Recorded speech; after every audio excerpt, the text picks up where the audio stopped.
अस्सलाम वालेकुम प्यारे बच्चों। पिछली क्लास में हमने पढ़ा था दर्जा 7 का सबक नंबर 5। आज हम पढ़ेंगे दर्जा 7 का सबक नंबर 6, जिसका नाम है नई सुबह की पुकार। नई सुबह की पुकार मतलब सुबह जब आती है तो वो हमको क्या कहकर जगाती है, ये इस चैप्टर में दिया गया है। नज़म के तौर पर है, इसको मैं आपको समझा देती हूँ, फिर इसके आप सवाल जवाब लिखेंगे। क्या दिया है?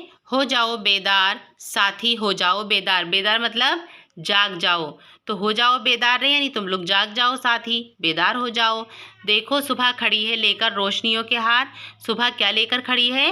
रोशनियों के हार। हर जगह रोशनी ही रोशनी है। हो जाओ बेदार रे साथी, हो जाओ बेदार। कब तक यूं ही पड़े रहोगे बेहसे और बेकार, यानी ऐसे ही कब तक सोते रहोगे बिस्तर में बेहस और बेकार की तरह।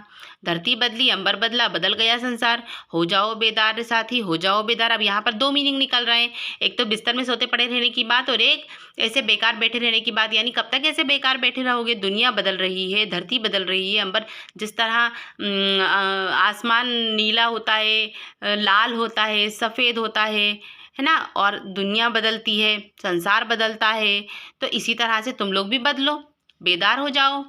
ऐसी नींद में कब तक गाफिल सोते रहोगे? इल्मो फन से भागे, हुनर से कोसों दूर, दुनिया के हंगामों में हो बेबस और भरपूर, इससे बढ़कर और भला अब क्या होगा आज़ार।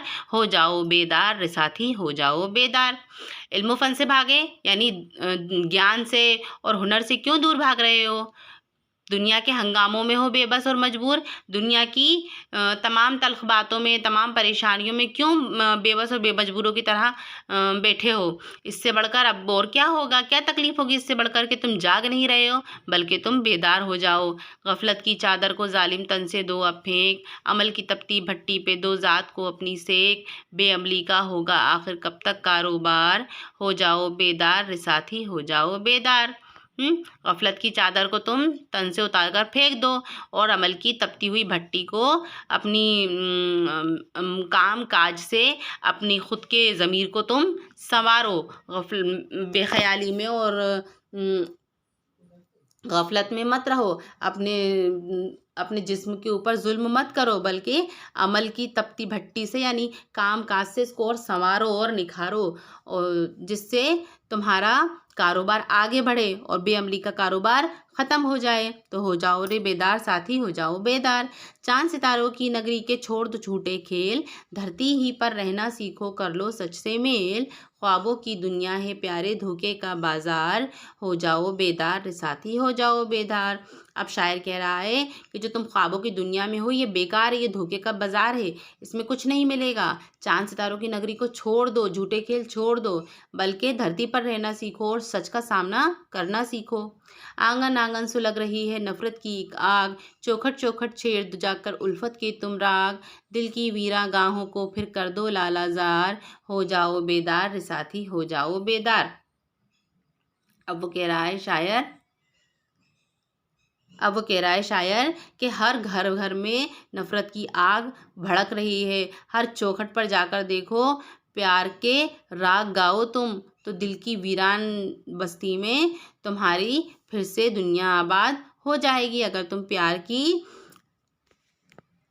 की माला जपोगे हर घर जाकर, क्योंकि हर घर में नफरत है, इसीलिए तुम बेदार हो जाओ और प्यार के दीप जलाओ। ठीक है, समझ में आया ये? अब यहाँ पर लफ्ज़ मानी दिए हुए हैं और ये सवालात जवाबात हैं। 10 ज़िल मारूजी सवालात के जवाबात लिखिए। तो यहाँ पर मारूजी सवालात ऑब्जेक्टिव टाइप क्वेश्चन है, इनके सही आंसर्स पे टिक लगाना है। यहाँ अशार का मिलान दिया है, जैसा मैंने दिया है वैसा ही आपको लिखना है इसमें कॉपी में।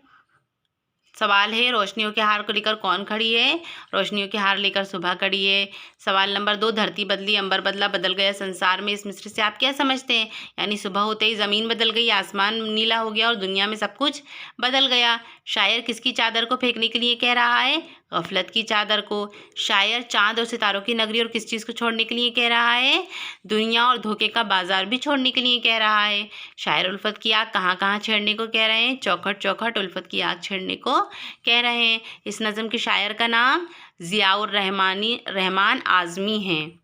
ठीक है बच्चों, तो ये था आज का चैप्टर। यहाँ स्पेलिंग मिस्टेक है तो उनको सही करना है, अल्फाज की जमा लिखना है, हरूफ अलग करके लिखना है, अपोजिट्स भी दिए हुए हैं। ये सब कुछ मैं आपको नोट्स के ज़रिए सेंड कर दूँगी, तो आप लोग अपनी कॉपीज़ में लिख लीजिएगा।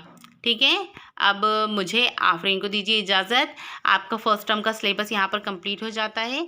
मुझे दीजिए इजाज़त। आदाब।